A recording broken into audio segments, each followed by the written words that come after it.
एक बार एक बच्चा काफी सारे मोतियों की माला बनाता है और जैसे ही उसे गले में पहनने जाता है दूसरी तरफ से सारे मोती गिर जाते हैं। वो दोबारा फिर से माला बनाता है लेकिन दूसरी बार भी सारे मोती दूसरी तरफ से माला से गिर जाते हैं। ये देखकर वो हैरान होता है और अपने बड़े भाई के पास जाता है और पूछता है, देखो भाई, मैं ये माला बना रहा था लेकिन इसमें से सारे मोती बार बार गिर जाते हैं। तब उसका भाई उसे बताता है कि तुम अपनी माला में नॉट मतलब कि गांठ बांधना भूल गए थे। इसी बच्चे की तरह हम भी ऐसा ही करते हैं।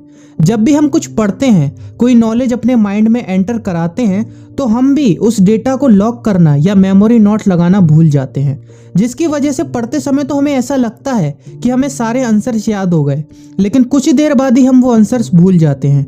आज की इस वीडियो में हम ये मेमोरी नोट या साधारण शब्दों में कहूँ तो डेटा को अपने माइंड में लॉक करने की कुछ टेक्निक्स जानेंगे, और वो भी कोई आम टेक्निक्स नहीं। ये कुछ टेक्निक्स पीटर सी ब्राउन की बुक मेक इट स्टिक के साइंटिफिक प्रूवन मेथड से ली गई हैं, जिन्हें अगर हम फॉलो अच्छे से करते हैं तो सच में हम याद किया हुआ कोई भी आंसर नहीं भूलने वाले। तो टेक्निक नंबर 1, रिकॉल। हम क्या समझते हैं कि अगर हमें कुछ याद करना है तो वो डेटा हमें अपने माइंड में एंटर करना होगा, और यही सोच हमारी सबसे बड़ी गलती है, जिसे करने से हम सब भूल जाते हैं। फॉरगेटिंग कर्व के मुताबिक हम याद करने के कुछ समय बाद ही 70% डेटा भूल जाते हैं और 30% डेटा हम धीरे धीरे भूलते हैं। लेकिन टॉपर्स की सोच हमारी सोच से बिल्कुल अलग होती है। वो अच्छी तरह जानते हैं कि अगर उन्हें किसी आंसर को याद करना है तो माइंड में डेटा एंटर करने के साथ साथ उन्हें माइंड से डेटा बाहर भी निकालना होगा, मतलब डेटा रिकॉल करना होगा। तभी उन्हें याद करने में ज़्यादा समय नहीं लगता और उन्हें आंसर याद भी अच्छी तरह रहते हैं। इसे और अच्छे से समझने के लिए हम एक 1939 में की गई एक रिसर्च लेते हैं, जिसमें 6000 स्टूडेंट्स ने हिस्सा लिया था। इसमें 2 ग्रुप्स तैयार किए गए। दोनों ही ग्रुप्स को 600 शब्दों का एक पैसेज पढ़ने को बोला गया और स्टूडेंट से उन पैसेजेस को अलग अलग टाइम में रिकॉल करने के लिए कहा गया। इस रिसर्च में 2 रिजल्ट सामने आए। पहला रिजल्ट ये था कि जिन स्टूडेंट्स ने पैसेजेस पढ़ने के जितनी जल्दी बाद रिकॉल किया था, उन्हें वो पैसेज उतना ही ज़्यादा और अच्छी तरह याद था, और जिन स्टूडेंट्स ने पैसेज पढ़ने के जितने दिन बाद रिकॉल किया था, उन्हें वो पैसेज उतना ही कम, यहाँ तक कि बिल्कुल ही याद नहीं था।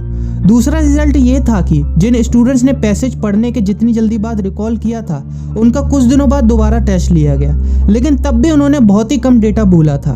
मतलब कि किसी आंसर को याद करते समय हम उसे पढ़ने के तुरंत बाद रिकॉल करते हैं तो उसका मतलब ये है कि हमने अपने माइंड में डेटा लॉक कर लिया है, यानी कि मेमोरी नोट लगा ली है। Technique number 2, explain like I am 5। आप जितनी बार चाहें किसी टॉपिक का रट्टा मार लीजिए, लेकिन आपको वो टॉपिक जब तक समझ में नहीं आएगा जब तक कि आप किताबी भाषा को छोड़कर अपनी भाषा में वो टॉपिक खुद को नहीं समझाते। देखिए, हमें ज़्यादातर ऐसा लगता है कि जब तक हम किसी टॉपिक को समझते समय कॉम्प्लेक्स और साइंटिफिक वर्ड्स को याद नहीं करेंगे या किसी को समझाते समय डिफ़िकल्ट वर्ड्स का इस्तेमाल नहीं करेंगे तो इसका मतलब ये है कि वो टॉपिक हमें नहीं आता है। लेकिन ऐसा नहीं है। असलियत में समझ का सिद्धांत ये नहीं कहता।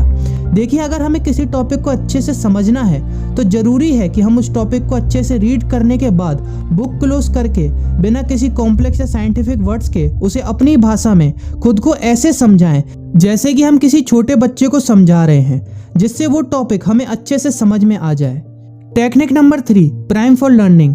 अगर हम किसी टॉपिक को पढ़ने से पहले उस टॉपिक से रिलेटेड कोई समरी या शॉर्ट वीडियो देख लेते हैं और उसके बाद उस टॉपिक को पढ़ते हैं तो हमारा ब्रेन उस टॉपिक को जल्दी समझ लेता है और हमारे माइंड में वो डेटा अच्छी तरह स्टोर हो जाता है, क्योंकि उस समय हमारा ब्रेन उस टॉपिक को समझने से पहले ही रेडी हो जाता है।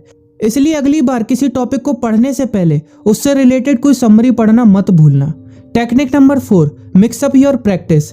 एक स्टडी में कुछ स्टूडेंट्स को लिया गया और उन्हें 2 ग्रुप्स में डिवाइड कर दिया गया, ग्रुप ए, ग्रुप बी, और दोनों ही ग्रुप्स को 4 ऑब्सक्योर ज्योमेट्रिक सॉलिड्स के वॉल्यूम निकालने के मेथड्स बताए गए।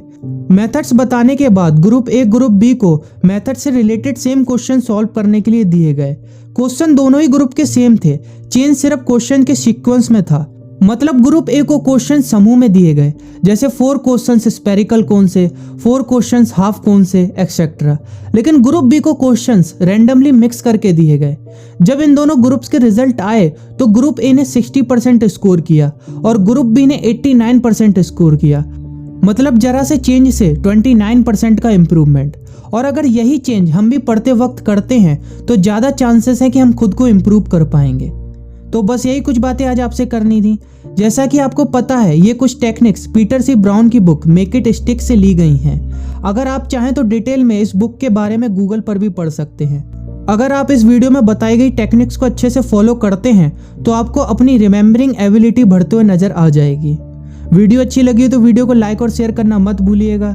बने रहिए इंस्पायर मी के साथ, जल्दी मिलते हैं।